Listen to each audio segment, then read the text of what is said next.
People who never ask for help all share one trait. Not independence, not strength, and not confidence. Psychology points to something quieter, a learned belief. Many people who avoid asking for help aren't trying to prove anything. They're trying to protect something, their sense of control. From the outside, they look capable, self-sufficient, reliable. They handle problems alone. They figure things out quietly. They don't want to bother anyone. But internally, the pattern is different. They learned early that needing help came with a cost: disappointment, embarrassment, rejection, or silence. So the brain adapted, not by becoming stronger, but by becoming more self-contained. Psychologically, this creates a trait called hyperindependence. It's not confidence, it's self-reliance shaped by caution. People with this trait don't think, "I don't need anyone." They think, depending on others isn't safe. So they do everything themselves. They solve problems alone. They process emotions privately. They struggle quietly. And because they're competent, the pattern goes unnoticed, even by them.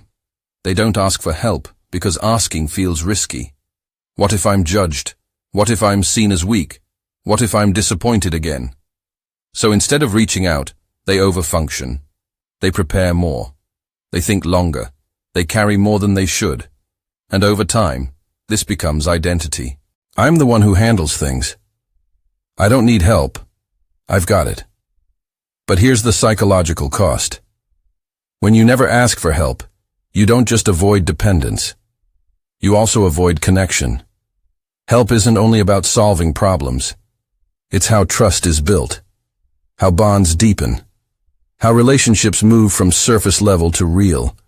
People who never ask for help are often admired, but rarely fully known. Because asking for help requires exposure, admitting uncertainty, allowing someone to see you incomplete. And that's the part that feels unsafe. So instead, they keep it together until they don't.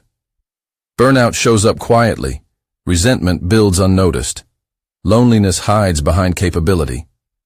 And when they finally struggle, others are surprised. You always seemed so strong. But strength was never the issue.